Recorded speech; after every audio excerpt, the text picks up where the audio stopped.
Hello दोस्तों, स्वागत है आपका हमारे यूट्यूब चैनल पे। दोस्तों, आज हम यूपीएससी जो हिंदी ऑप्शनल है, हिंदी लिटरेचर ऑप्शनल है, उसका जो पेपर सेकंड है, पेपर सेकंड में जो हमारे सिलेबस में दिया गया है वो कबीर दास जी के कबीर ग्रंथावली के जो आरंभिक 100 पद हैं, जो 100 पद हैं, वो हमारे सिलेबस में दिए गए हैं। तो आइए आज हम उन पदों में से 1 से लेकर 10 तक के पद को इस वीडियो में पूरी तरीके से व्याख्या उसकी देखेंगे। तो नंबर 1 पद क्या है कबीर ग्रंथावली का?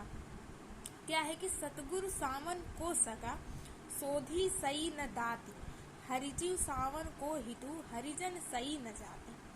कबीरदास जी प्रस्तुत पंक्तियों में कहते हैं कि सतगुरु सावन को सका, मतलब जो सतगुरु है, प्रस्तुत पंक्तियों में कभी 1 से 10 तक की सारी पंक्तियों में सिर्फ जो गुरु होते हैं, जो हमारे गुरु होते हैं, उनकी जो महानता होती है उसी का वर्णन किया है। तो क्या है कि सतगुरु सावन को सगा। कबीरदास जी कहते हैं कि जो हमारे सतगुरु होते हैं उनके समान, सावन मतलब उनके समान, को सगा मतलब कोई सगा नहीं है। जैसे एक जो गुरु होता है वो अपने शिष्य को अपनी संपूर्ण विद्या देने के लिए तत्पर रहता है और पूरी ईमानदारी से अपनी संपूर्ण विद्या, अपना संपूर्ण ज्ञान उसको देता है, अपना तपोबल उसको देता है। लेकिन अगर वही आप अपने भाई बहन या माँ बाप में जाइए तो कुछ ना कुछ फर्क दिख जाएगा।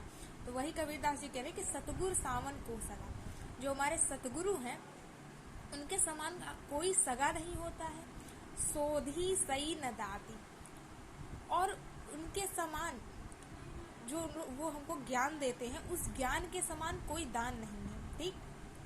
हरिजू सावन को हितु, कबीरदास जी कह रहे हैं कि हरिजू सावन को हितु, जिस प्रकार से हरि अर्थात ईश्वर हमारे हितैषी हैं, हरिजन सई न जाति, उस प्रकार से हरिजन मतलब हरि ईश्वर के लोगों की कोई और जो है इतना हितैषी नहीं है। अर्थात जो हरिजन है, जो सब ईश्वर के ही जन है, सारे लोग ईश्वर से ही उत्पन्न हुए हैं, उनकी आपस में जैसे लोग बट लेते हैं ना कि ये शूद्र है, ये वैश्य है, तो यहाँ पे जातिवाद का भी खंडन करते हुए कहते हैं कि जातिवाद कुछ नहीं है, सब ईश्वर के ही जन है, अर्थात ईश्वर की ही संतान है।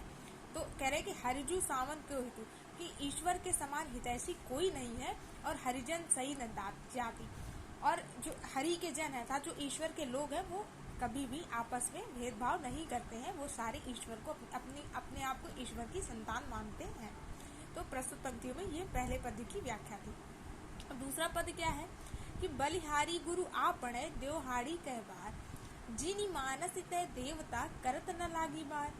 अब प्रस्तुत पंक्तियों में वही सेम है कि इन्होंने फिर से गुरु की महिमा का वर्णन करते हुए कहा है कबीरदास जी ने कि बलिहारी गुरु आपणे, हे गुरुदेव मैं आपके बलिहारी जाता हूँ, देवहाड़ी कह बार मतलब कितनी बार, देवहाड़ी मतलब न जाने कितनी बार, हे गुरुवर मैं आपके ऊपर कितनी बार, न जाने कितनी बार बलिहारी जाऊं। बार बार जी करता है कि आपके बलिहारी जाऊं।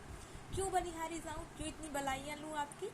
क्योंकि जिनी मानस तय देवता, करत न लागी बार।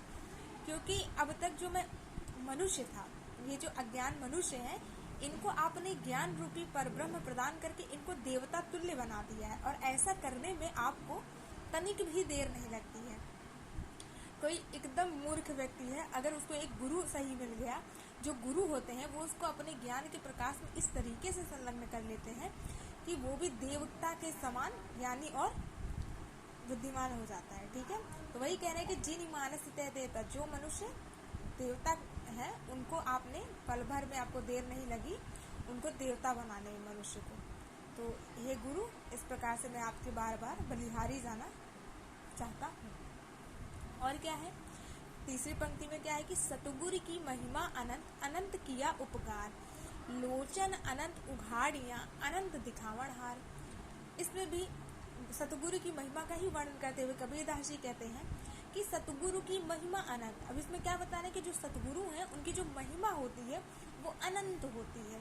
और क्या होता है कि मतलब उन्होंने पता नहीं मुझ पर कितनी कृपा की है, मुझे ज्ञानी पे अनंत किया उपकार, मुझ पर न जाने कितने उपकार किए हैं उन्होंने, अर्थात मुझे ज्ञान प्रदान किया, मुझे धैर्य प्रदान किया। तो ऐसे न जाने कितनी चीजें उन्होंने मुझे प्रदान की है, मुझ पर न जाने कितना उपकार किया है।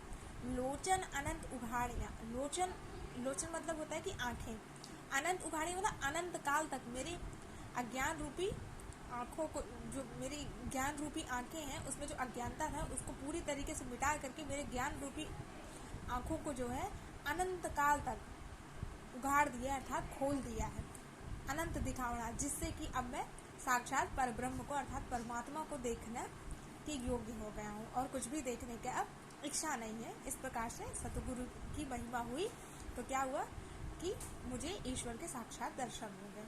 तो ये इस पंक्ति में था। अब चौथी पंक्ति में क्या कहा गया है कि राम नाम के पट तरे देवों को कछुनाए, क्या ले गुरु संतोष ही हौस रही मन माए। कबीरदास जी प्रस्तुत पंक्तियों में कहते हैं कि राम नाम के पट तरे देवों को कछुनाए। कबीरदास जी कहते हैं कि जो हमारे सतगुरु हैं उन्होंने जो हमको राम नाम दिया है, जो राम नाम मोती दिया है, अनमोल मोती दिया है, इस राम नाम के बदले में देवियों को कछुनाए। मेरे पास कुछ है ही नहीं है, राम नाम इतना अनमोल, इतना अनंत है कि इसके समान दूसरा कोई कीमती चीज मेरे पास है ही नहीं है कि जो मैं उनको दे सकूं इस चीज के बदले। क्या ले गुरु संतोष ही है हौस रही मन माए।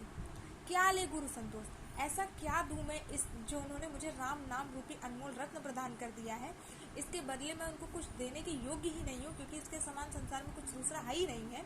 तो मैं अपने गुरु को इस चीज के बदले क्या दूं, यही हौस रही मन माई, यही इच्छा मेरे मन में बार बार उमड़ रही है। ठीक है, तो पांचवी पंक्ति में क्या है कि सतगुरु के सदके करूं दिल आपड़ी का साक्ष, सतगुरु हमसे लड़ी पड़ा महकम मेरा बाच।